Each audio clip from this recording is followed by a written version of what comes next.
ಸುವರ್ಣಸೌಧಕ್ಕೆ ನುಗ್ಗಿ ಹಲ್ಲೆ ಮಾಡಕ್ಕೆ ಮುಂದಾಗ್ತಾರೆ ಅಂತ ಅಂದರೆ ಗುಂಡಾಗಳಿಗೆ ಯಾವ ರೀತಿ ಎತ್ಕಟ್ಟ ಅಂತ ಕೆಲಸವನ್ನು ಈ ಕಾಂಗ್ರೆಸ್ ಸಚಿವೆ ಲಕ್ಷ್ಮೀ ಹೆಬ್ಬಾಳ್ಕರ್ ಅವರು ಮಾಡ್ತಾ ಇದ್ದಾರೆ ಅಂತಕ್ಕಂಥದ್ದು ಸಾರ್ವಜನಿಕರು ಗೊತ್ತಾಗಬೇಕು.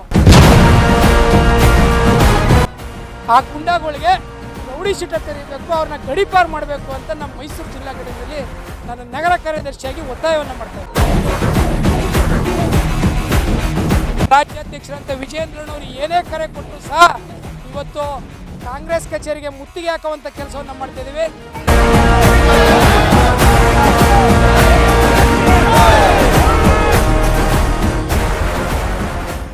ರಾಜ್ಯ ಕಾಂಗ್ರೆಸ್ ಸರ್ಕಾರ ಇವತ್ತು BJP ನಮ್ಮ ನಾಯಕರಾದ CT ರವಿಯವ್ರನ್ನ ಅಮಾನುಷವಾಗಿ ನಡೆಸ್ಕೊಳ್ತಾ ಇದೆ.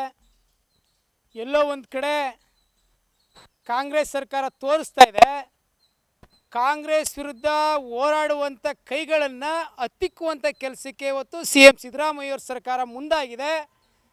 ಸನ್ಮಾನ್ಯ DK ಶಿವಕುಮಾರ್ ಸರ್ಕಾರ ಮುಂದಾಗಿದೆ. ಶ್ರೀಮತಿ ಲಕ್ಷ್ಮೀ ಹೆಬ್ಬಾಳ್ಕರ್ ಅವರು ಯಾವುದೋ ಬೇರೆ ಮಾತನ್ನು ಅಪಾರ್ಥವಾಗಿ ತಿಳ್ಕೊಂಡು ಕಾಂಗ್ರೆಸ್ನ ಏನು ಬೂಟಾಟಿಕೆ